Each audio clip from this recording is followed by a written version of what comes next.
po, ear sign, Aquarius, Gemini, and Libra. Kumusta po kayong lahat? Okay, so ear sign, maraming salamat po sa walang sawang pagsubaybay sa ating pong daily horoscope. And kung ikaw ay bago pa lang sa ating channel, mag-subscribe na po kayo. And i-click mo na rin yung ating notification bell para lagi kang updated sa ating mga bagong upload. So, tingnan natin guys. Gabay kapalaran mo. Doon muna tayo guys sa kung ano yung focus mo rin.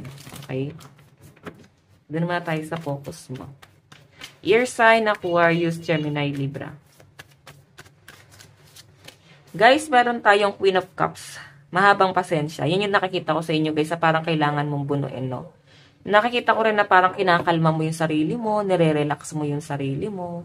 Parang meron kang pinag-aaralan sa nasasagap ko dito, ear sign. And I think parang ano guys, meron kang kino-consider dito. Okay, ayan, parang tapos na yung paghihirap ng mga ear sign. May nakikita ko dito na parang dala-dala mo yung mga bagahe mo at kung ano man yung sugal na gagawin mo is isa lang yung nakikita kong gusto mong mangyari. Parang sinashare mo na mananalo ka dun sa kung ano yung pinofurso mo. Okay, so basahin natin guys. Loving, compassionate, psychic, self-sacrificing, deep psychic insight, caring for others but forgetting to take care of yourself. Trust your intuition and a deep love of family and friends. Follow your heart. Oh, so I think guys ito ha. Meron siguro dito guys, gusto maging tarot reader or pwedeng meron kayo guys gustong i-first. May nakasulat doon, no? Angel Tarot. Angel Tarot.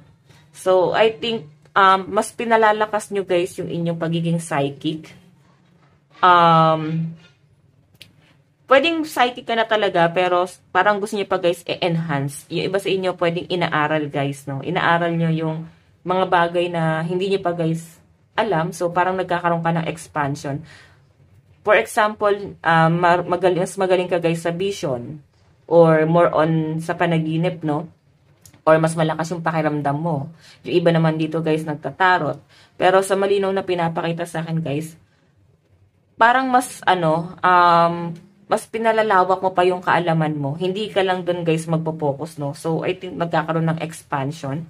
Okay, pwede naman guys hindi literal, pwede rin naman guys sa career or sa talent mo. Pwedeng meron kang pino-pursue. Ayan. Or pwede guys na parang inaaral siya guys. Maganda yung nasasagap ko rito. So parang meron ka talaga guys sinacrifice. Pero hindi naman kayo guys nagmamadali. Maganda nga yung gusto mong mangyari dito. Kasi sa nasasagap ko ear sign, hindi ka nagmamadali dun sa mga bagay na gusto mong mangyari. Tignan mo sobrang kalmado ng tubig dito. Yung iba naman dito guys pwedeng meron kang sineset na goal. Ayan yung iba sa inyo pwedeng nahihirapan. Baka kasi may mga dito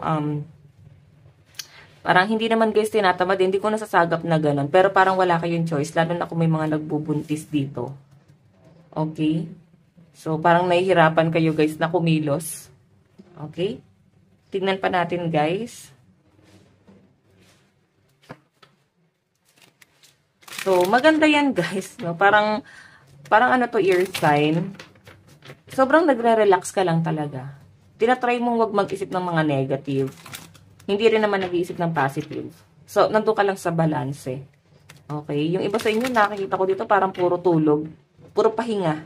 So, siguro, kinokondisyon mo lang din yung sarili mo. Okay? Tignan pa natin. Meron tayong Jack of Heart. Okay? Parang may bata rito. Ayan. Mukhang pregnancy nga to guys. No? So, may mga buntis dito or nakabuntis or baka nagplano na magbuntis. Yung iba naman dito guys, kung malakas ang inyong psychic ability, so mas i-enhance mo pa yan guys. Nakikita ko kasi guys, nakasupport sa inyo yung mga gabay nyo. Okay? So, meron tayo dito guys, 10 of Pentacles, business, 6 of Diamond. Ayan, maaaring supportive yung family mo sa kung ano yung pinofurso mo guys. No, masaya sila sa kung ano yung ginagawa mo ngayon. Napakaganda nito, ear sign.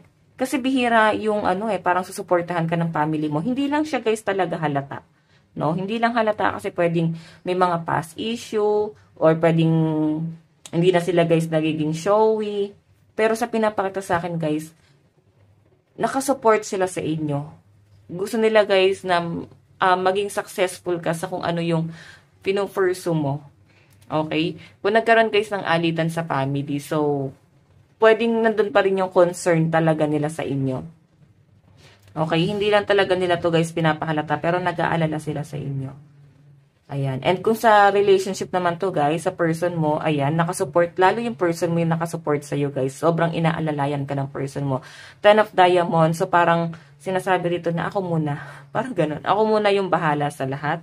Mag-relax ka muna. Parang yan ang nasasagap ko na sobrang supportive yung person, no?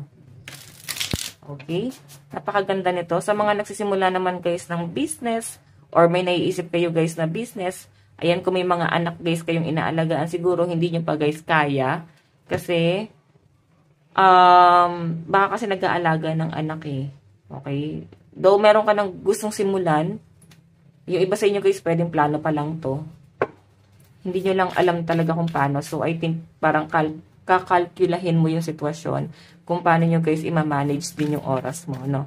Tignan natin guys, meron tayong 10 of Wands. Meron tayong Justice.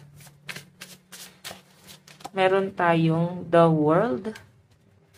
Last card. Meron tayong Wheel of Fortune. Napakaganda nito, air sign. Wow. 10 of Wands. Eto guys alam mo parang pamilya pa rin talaga yung tatanggap, patutulong talaga sa inyo. Okay, tingnan nyo. 10 of Wands, ayun o. May nakikita ko dito guys, yung iba dito baka nagka-camping, nagpe-picnic.